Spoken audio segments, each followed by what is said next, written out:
Hello, welcome to an interview here. I got Aaron Chai from Cal State Long Beach's Senpai squad, currently in third place of AVGL's Group H. And Aaron, if you can give a little introduction of yourself. Hi guys, I'm the CSULB CSGO team captain. I've been organizing the CSULB CSGO community for about 2 years now. I'm a fifth year.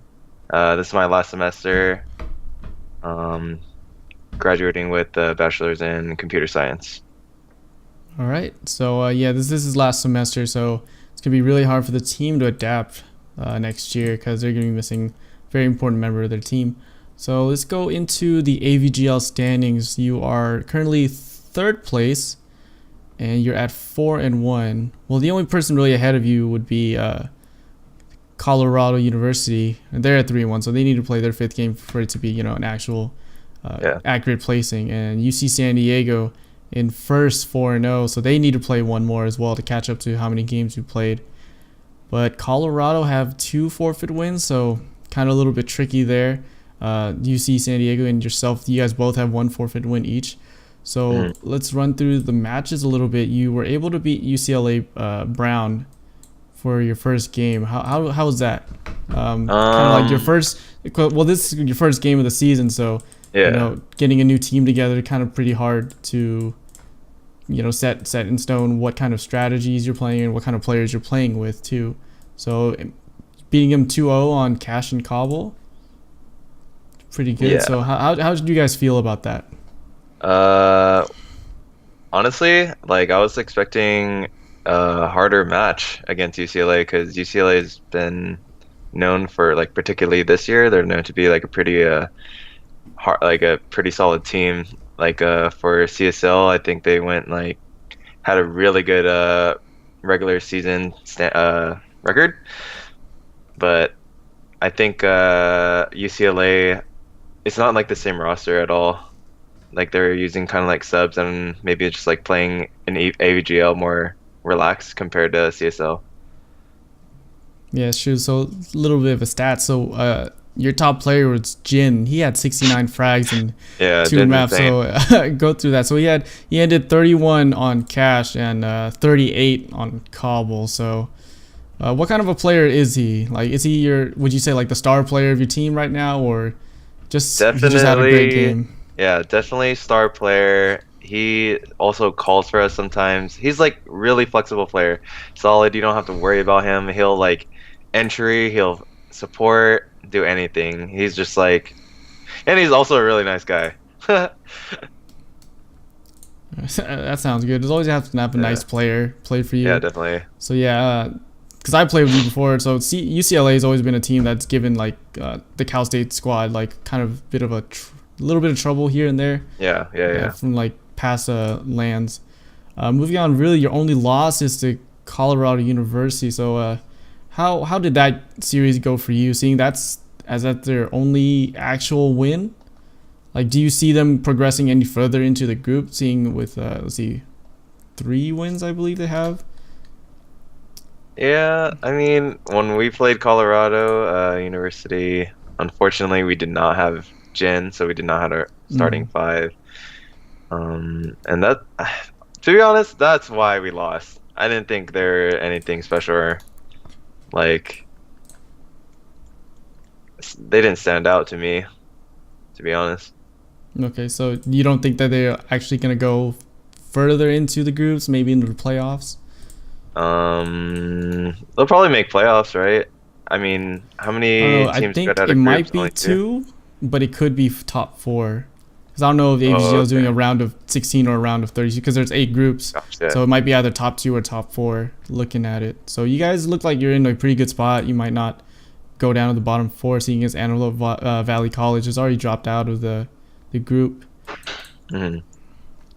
So other than that, you guys have been pretty much winning every game except the game against Colorado, which you attribute to not having Jin. So I guess he is really a important player to you guys. Yeah. Let's talk about some other teams that you perhaps played against or have not played against. How do you guys see yourself going against UC San Diego? 2-0 sweep, and then possibly get first seeding of groups. You That's how think I see 2-0? it. 2-0, Yeah, but definitely.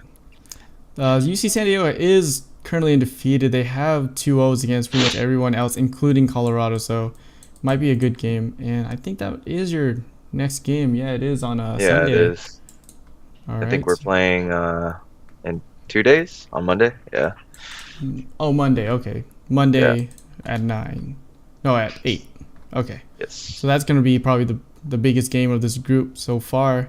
Washington 2-3, kind of close behind your tail. They're looking to get maybe the third seed if they can get some wins over UCLA and CSI. Let's see what else is in your group. But other than that, the bottom 4 teams are definitely not really contesting for Mm. any of these groups. So it looks like if it is a top 4, you be guaranteed at least a playoff spot in top 4 situation. But in a top 2, it might be pretty close depending on how the other teams play Yeah, out. it'll probably be a tiebreaker or something. Yep. All right. So, anything else you want to say about the groups or the teams that you played against? Uh, I think a couple teams to look out for is UCI Gold for sure, and maybe that's it. I don't know. I haven't What's really been interesting is keeping that up they with the didn't East put Coast UCI teams. Gold into your group because that would definitely made it a much more competitive group. Yeah. How do you feel about UCI forfeiting to UCSC? Because I did that's not what even they know that did. happened. Yeah, they forfeited last week to UCSC. So we were about to cast that game, and then we found out that they forfeited. So, do you think it was like maybe they didn't want to play UCSC or they didn't have the players? I think it was probably due to like didn't have players because it was spring break this week, and Mm. I know that two of their players were like out of state for sure. So I think that's why they made a forfeit loss. All right, that's pretty good. Well, yeah, it's going to be really tough to see who comes out of that group because they have UBC, who's been known for having just great Counter Strike teams. Yeah. Um, but yeah, so UCI Gold is your pick to go out of that group, and they are currently ahead with 3-0. They have one forfeit loss, though. Do you see yourself maybe taking the top seed in your group? Honestly, I would hope to, but I feel like that loss to Colorado University is like just like what's making us not get the first seed, you know? Mm-hmm. But hopefully, like maybe they lose to UCLA or something, and then we get the first seed. They actually got a forfeit win against UCLA. So, and their only loss is UC San Diego, and the only team left they need to play is UCI Blue. So I think that could be a good game. that could be a good game. I think UCI Blue could win. Because right We now, went to like quadruple overtime with UCI Blue. did you really? Yeah, on one of the maps, yeah, Cobble. Oh, okay, that's interesting. Yeah, because UCI Blue currently doesn't have really any wins except a forfeit win, but they do have a couple good players. Hopefully, they'll be able to make Yeah, something happen. Because then a win over Colorado would probably upset the top seeds a little bit, definitely did. and when you guys win over UC San Diego, you probably will be getting that top spot. So I think that's pretty much it for AVGL standings. How are you guys doing on CSL? Because I know you're doing that too. Yeah, we are in the round of 16? Round of Or 16. Is like in that the first playoffs? second round. The second round of playoffs. So Second, it's yeah. probably the 16. Yeah, we're in the second round of playoffs. So our first seed. Okay, we were the number 32 seed in CSL playoffs, and we upset the number 1 seed, which was Montreal. Mm-hmm. And I thought that was kind of funny. I don't know. I don't think anyone was expecting us to advance. Mm-hmm. Yeah, we 2-0'd them. I thought it was like a fairly, like the match went smooth. Like I don't think we were stressed out like at all thinking about like we're gonna lose this. And so for our round 2 match, we're playing against RMU, and I think that's gonna be a really good game for sure. Do you guys see yourself taking 2-0, maybe a 2-1 victory, or is it I going want to to be really say, hard for you to get yeah, up there? I Do you want know to say what 2 or seed 2-1. RMU is right now? Like, did they come from the top portion of the bracket or like the They're definitely bottom? the top. Yeah. Okay, so probably like the number two seed. We are the underdogs Yeah. throughout the whole tournament from yeah. Hmm. Yeah, that's pretty interesting because Montreal is actually not doing too well in CSL either. Do you know if they have the same roster? Montreal? Yeah, I Yeah, don't think they do. Yeah, I was you surprised to don't. see them like get some losses in the group stage. Okay. Maybe Well, their main roster will like come back for playoffs or something. that seems fair. But right now, as it stands, they're not doing too well in their group. Yeah. So I think that's it for team wise. Um, yeah. So I know you're a wrestling fan. I'm a wrestling fan. So we're Yeah. we're gonna move to the more important part of this interview. So we have WrestleMania coming up on Sunday. Unfortunately, I won't be watching it live because I'll probably be casting one of the AVGL games. So we're just gonna talk over some predictions right now. So I have the card pulled up, and I think the kickoff. Yeah, let's start with the kickoff show. We have Big Show, Braun Strowman, Sami Zayn, a bunch of other wrestlers in the Andre the Giant Memorial Battle Royal on the kickoff show. So who do you think is gonna win that? Because normally, whoever wins that is who WWE wants to push for that year. So the first year you had Big Show, so he had a big part in the whole authority angle. You had Baron Corbin last year. He got pushed to take the Intercontinental title. And so who do you think is going to be the next rising mid-carder of 2017? Yeah, I'm pretty sure the WWE universe wants Sami Zayn for that. Like they You think want that Sami push Zayn? for Sami Zayn, yeah. Yeah, because Do you it's think kind there of would be a like surprise entrant? surprise Like entrance. Shinsuke? Like Shinsuke? They might pull up some NXT guys. Yeah. I'm not sure yet because I don't want to make any assumptions because they did have Takeover tonight. So Mhm. depending on how fresh they feel, but lately it hasn't been the NXT guys taking over WWE. They've been called up before, but nowhere near to the level of someone say like a Neville or any of that caliber. But I think maybe, yeah, you're right. Sami Zayn does look strong going into 2017 because now he's back, he's healthy. Might be Sami Zayn, might be somebody else on the mid card. We don't know. I think Like, Mojo Rawley, he's in there. He's Yeah, gonna like be in Mojo there. Rawley. So maybe he's gonna get a good push now that he's a singles guy. Yeah. Okay, so next match we have Neville defending his cruiserweight championship against Austin Aries. Max bet Neville. You think Neville's gonna retain? Yeah. I think For Austin sure. Aries might have his WrestleMania moment here because he's been a wrestler on the indies and stuff yeah. before, and he's a guy that everyone knows, kind of in that respect. Mhm. So I think he might be able to get the win there. That would be a really cool WrestleMania moment, actually. Yeah, cruiserweight's always fun to watch, and it's on the pre-show, so people get to watch it live on YouTube too. Let's Nice. see. Alexa Bliss versus all available women for the SmackDown Women's Championship. So the match is Alexa Bliss versus Natalia versus Becky Lynch versus Naomi, who just came back last SmackDown, Oh, that would be cool. versus I forgot Carmella in who. it? Carmella. And there's a six and Mickey James. So it's gonna be a six woman free for all kind of deal. Which it's kind of weird how the referees are gonna handle that. I see because before when I used to They're watch all wrestling, gonna be out of the ring for like Yeah, 30 I mean, minutes each. yeah, because especially because before, way back then, I really appreciated the referees. The referees played a big role in matches, always doing the count outs and such. But I don't want this to be kind of like a totally chaotic match in that regard. I want them to be more kind of standard kind of deal.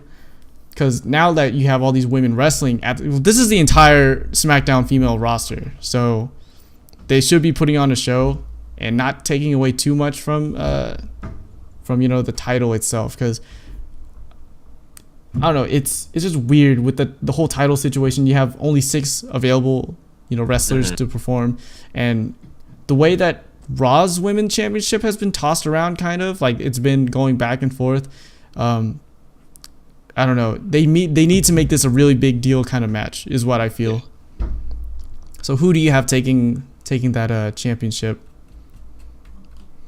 I think Alexa Bliss retains, Naomi wins it, or for fun, Carmella wins it with James James Ellsworth Ellsworth, yeah. interfering. So yeah, I think Alexa Bliss might actually be retaining this because Yeah, Naomi did lose it recently. So I don't see WWE trying to push her back in a little bit too early. So I'm taking Alexa Bliss on this one. Now what's sure. interesting now, the next match we have on the card, you have Luke Gallows and Carl Anderson defending their tag team championship against Enzo and Cass and Cesaro and Sheamus in a ladder match. Now, there are a lot of rumors saying that maybe Matt and Jeff Hardy are coming back, perhaps to WWE. To interfere? Maybe, yeah, just to interfere because there have been rumors going around. They've been signing contracts or in the works talking with cool. WWE. So maybe we'll see them. But that's what the internet wrestling crowd kind of wants nowadays. Yeah. But yeah, so the club, Enzo and Cass, Cesaro, Sheamus. I see the club retaining this. Because right now, I don't think Enzo and Cass are over enough to get that push. And Cesaro and Sheamus, I don't see them working too well as a team right now. I think they might be split up in the near future. I 100% agree with you, Dan. All right, so that's a given Locked, right there. locked, yeah. So next on the card, Dean Ambrose defending his Intercontinental Championship against Baron Corbin. Kind of tough, but I believe Baron Corbin. Yep, yeah, he's gonna get that push. Yeah. So they're pushing him pretty hard right now. Yeah, he's a hard worker. So, maybe we'll get somebody new for once on that championship. Chris Jericho versus Kevin Owens for the United States Championship. Now, a little bit of a spoiler alert. I'm 100% sure, maybe 99.9% sure that Kevin Owens is gonna take it. Oh, really? Yeah, because Chris Jericho, he's actually getting written off because he has a summer tour, so that's not really much to question. Let's see. Yeah, true. What might be a really good match, though, Bayley defending the championship against Charlotte, Sasha, and Nia Jax in a fatal four-way match. I mean, dude, I don't like Bailey at all. You don't like Bayley? She's kind of like, I know she's. I think her character is really good. Her character is really good, but I think her in-ring technical skills aren't as polished as they can be. I think she got called up to the main roster kind of early before she could develop more in NXT. Yeah, I think it would be really cool if Nia Jax wins this. Yeah, because she's been squashing pretty much the entire female roster. I don't see why she would lose. Yeah. I don't want it going back to Charlotte. Because she's had this whole, she's already a 4-time women's champion, and she hasn't even been up on the main roster for like 2 years. Charlotte would be, the streak would be ending, right? Where like no, I think she's lost once. Lost once, yeah. Oh, okay. So that leaves, Sasha. I may see Sasha getting it, but no way. A little bit. I don't think she's in that position right now to get the storyline across. So, yep. Now here we have probably my most expected match or most anticipated match of the night is going to be John Cena and Nikki Bella versus The Miz and Maurice. I think they've been pulling off like the most amazing segments on SmackDown recently. Do you think I know like SmackDown's last show, John Cena had a really good promo, but do you think The Miz and Maurice was carrying the feud? Carrying the feud, I think in this feud they were given more creative control of what they wanted to do. Okay. So which makes it good because The Miz is just a natural heel. He's amazing. I'm never gonna see him as a babyface ever again. So he's just good at what he does. He gets good heat and he just plays his character really well. Maurice, a little bit questionable because she's one of those female wrestlers that hasn't done anything quite yet. So you're not going to see much out of her. For John Cena and Nikki Bella, so this whole like reality era kind of deal, you have the Total Divas, now Total Bellas for their spinoff. So they're going to be working that angle a little bit well. Some people say John Cena might propose. They're hoping he proposes at WrestleMania, so we might see that happen. Right the WrestleMania moment. But I see John and Nikki winning. It's like in this sort of feud, I don't see the heels winning. Yeah. I agree. Like honestly, like I want to ask you, like, do you actually see Miz and Maurice winning? The only way I could see Miz and Maurice winning is because John Cena and Nikki Bella are kind of getting written off because John Cena is going to film a movie and Nikki has already announced that she's taking time off after WrestleMania. So she's not going to be on the next SmackDown either. So that's the only reason I would see the Miz and Maurice winning. However, if they do win, I don't see them going anywhere else after WrestleMania. Like I don't see them getting another feud because there's really nobody else on that SmackDown women's roster to contest Maurice for anything. And the Miz is kind of in a weird place. He recently had the Intercontinental Championship not too long ago. Then he lost it, and now he's not even in that title picture. And he's not even in the, the WWE Championship picture. So he's kind of at like this mid-card level where he really can't go anywhere either. So I see John Cena and Nikki Bella winning and just, disappearing for a little bit. Yeah, I like that. So next we got Shane McMahon versus AJ Styles. The phenomenal AJ The Styles. phenomenal AJ Styles. So that's going to be a good match. Shane's probably going to jump off something crazy. That's all he does. Yeah, so which is pretty good for a guy his his age and everything. He's been in the business for a while. AJ Styles, I think I have AJ Styles winning this. Over. Yeah, just because of the storyline where it's at right now. Shane McMahon's not one of those guys that will take the win, for himself. He'd rather put over like other guys. So I think AJ Styles is gonna win this one. I feel like kind of like similar results with the next match, Triple H and Seth Rollins. Like, do you see Triple H winning? I don't at all. I don't see Triple H winning. However, I do see maybe an interference from somebody in that match.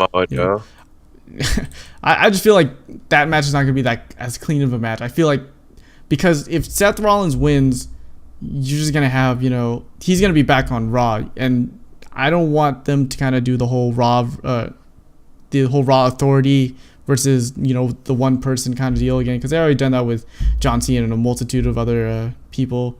So maybe an interference to maybe set another storyline going forward in the next Raw. Triple H winning isn't really going to help develop anything other than exactly. Because if they have Triple H go over, what does it mean for Seth Rollins as a character? Because they still got to keep kayfabe, just a little bit of kayfabe going on. Like, do you think they would continue the storyline? I don't see where they can go with the storyline because, it's at a weird point. You sign this contract, you have this match, you beat the crap out of a guy. Where do you go from there? Because Seth Rollins had made it all about, I'm going to have my WrestleMania moment because I wasn't at WrestleMania last year. I've been injured the good majority of the year, couldn't do much, never lost my title. So he's on that redemption angle. So he needs something to build him back up. So I see Seth Rollins taking this. Same. Yep. All right. So controversial match of the night, The Undertaker versus Roman Reigns. Is Undertaker is it like official that he's gonna retire after this, or it's probably not official, not confirmed, because he's only kind of been in and out here and there. He is a part-timer and everything, but I don't see Roman Reigns as a guy who's gonna put another tally mark onto Undertaker's losses at WrestleMania. They did that with Brock Lesnar and build him up as this beast, this monster, but I don't see them doing the same with Roman Reigns. Not only that, your viewership probably gonna go way down if you're gonna put some new guy to put over Undertaker, because you have this history of the Undertaker streak, being 21-0, finally losing to Brock Lesnar, and then they built Brock Lesnar to be this undefeated kind of guy. And then you've had people like John Cena, you've had people like Shawn Michaels and who was it and Randy Orton, especially. They've been asked to end the streak, and they've all declined. So it's not gonna be Roman Reigns. He's not gonna be that guy to accept to defeat the Undertaker. I feel like it shouldn't be. It shouldn't be. Not at least not now. Like not at the point he's at with the fans and everything. It'd be terrible for WWE to do that. So I see Undertaker walking out of this one too. Yeah, that'd be cool.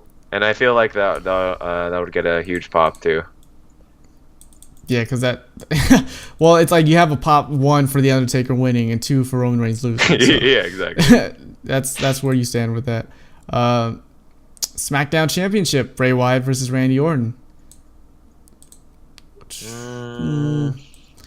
This is a Bray toss Wyatt up. This is a retaining? toss up because on SmackDown, Luke Harper lost to Bray Wyatt the week before. So Yes. you're gonna have. I think Luke Harper plays a role in this one. I think he has to, because I don't think it's gonna be a clean match either way.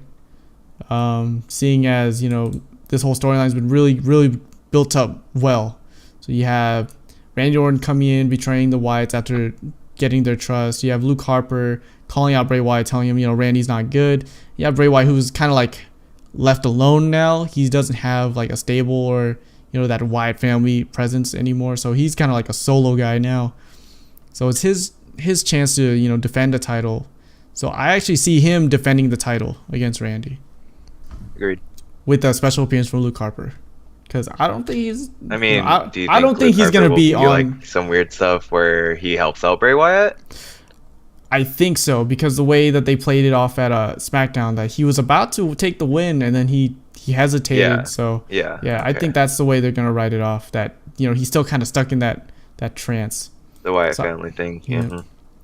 And then we have Goldberg versus Brock Lesnar for the Universal Championship. Part timers, man. Part timers and old dudes. Yeah. It's really interesting though, because you had this whole Goldberg, just constantly defeating Brock Lesnar with like a spear or something. And Brock Yeah. Lesnar actually managed to get an F5 off once. But then even I think that that last Raw before WrestleMania it was pretty weak in build up, because you had Goldberg run to the ring and then Just spear Brock him, right? Lesnar, I just spear him, and that was it. So which is weird, because at Survivor Series when they first met, it was like 3 spears, I believe, before he got the pin, and this one it was just 1 and he was down for the count. So I see Brock Lesnar taking this instead of Goldberg. Then, if Brock Lesnar wins the Universal Championship, how do you think they're gonna write in Right in the what's the next storyline challenger. after that? I see someone like so my prediction is that Like- Seth Rollins takes it out. So I think that he's gonna go back for that championship. Brock Lesnar versus Seth Rollins. Yeah, Brock Lesnar versus Seth Rollins. That would be for cool. the foreseeable future. But then is Goldberg is Goldberg done after WrestleMania? I think they might have the whole rematch clause. They'll have a rematch clause for the next Oh. pay-per-view, Yeah. and then Seth Rollins gonna build his storyline up from there. Maybe we might see a triple threat match. Who knows? But I would feel not I feel wanna like see rematch that. clause into writing him off. Like he's gonna get this rematch. He's gonna lose. Yeah. But any longer than that, maybe a best of 3 series. But I don't see it anywhere. How long has Goldberg been back now? Like half a year? Maybe more, a little bit more than half a year, because right now it's April and Survivor Series maybe it was like November, October. So Okay. yeah, you're probably gonna see. I think Goldberg might have like a Sting moment and just kind of go after somebody else, perhaps. Mm. Because that's what happened to Sting. He had his one match at WrestleMania and kind of like, had one more match kind of deal with another feud, and maybe retire from there. But I don't think the fans really want to see Goldberg as much anymore. It's like it was a good pop for him to come back and everything, but as it stands, his only viable opponent is Brock Lesnar, because they built him up to be this kind of like really hard guy to defeat and everything, kind of like untouchable almost. So yeah, I don't see Goldberg anywhere else in 2017, other than maybe like another match, somebody calls him out or something. Do you think the WWE universe wants to see Goldberg Undertaker or nah? See, with Goldberg Undertaker, you'd have to have another pay-per-view that's not WrestleMania. It can't be WrestleMania. And Yeah. with the Undertaker's athletic ability, because Goldberg's still in pretty good shape, the Undertaker not so much. So it's not gonna be that entertaining of a match. When you've built up somebody so you have Brock Lesnar taking the streak from the Undertaker, becomes unstoppable. Goldberg comes back, defeats Brock Lesnar, currently unstoppable. I don't see those two going at it. Goldberg, Undertaker. There's no real reason for them to go after each other. So maybe they could fit it in, but I don't see it as 2 part-timers again taking another pay-per-view that's not like a WrestleMania or like a SummerSlam kind of deal. For sure. Yeah. think Who is your prediction for Brock Lesnar after so you said WrestleMania? who did you say that's gonna win that match? I said Brock Lesnar was gonna win that match. I feel like he's gonna get that revenge, the build up for it at least. All right. I'll So go against you and say Goldberg, and you're gonna they'll say milk it Goldberg out even retains? more. Do you think it's gonna be a squash match though? Do you think it's gonna be No, end no. up no? Like people would be pissed if it was like a 2 minute match, I think. Yeah, I think a lot of people would be really upset. Now the Yeah. caveat to that is if it's not a squash match, like, do you really think it's gonna be a good match though? Because all these guys have been kind of this whole like this monstrous kind of deal where one person just dominates the other. So that's their wrestling like career, you know, because Goldberg goes undefeated. The question is, how many spears, how many jackhammers, How many F5s? suplexes, and how many F5s? I think Brock Lesnar is gonna get like maybe 15 German suplexes in. Because I think when he was against Roman, he did like something like 17 or something like that, like maybe Pretty insane. 15, and then you can have 2 spears by Goldberg mid match, and then a Two spears. third one to end it. Yeah. But not Yeah, yeah. consecutively. You can have 2. You can have Brock Lesnar back. You can have a third spear to end the match. But I still see Brock Lesnar taking this out. Goldberg retains. Alright. My prediction. So that's our predictions. We have that on camera. So let's. So we're gonna wrap up this interview. So I want to thank Aaron. Thank you for coming here, spending some Thanks time. for having me, Dan. Appreciate it. This was And, fun. I liked it. Yeah, and probably look at it. Maybe do it again with maybe a third person. Have another player discuss stuff like this. But it was really fun. And if you can, try to catch CSULB games on CSL and AVGL. So they're in the playoffs now, round of 16, and they're also in AVGL, and they're entering playoffs soon, and they might be in the top 4, top 2 seeds. So look out for them. And well, I'm signing off now. Thank you. All right. Thank you.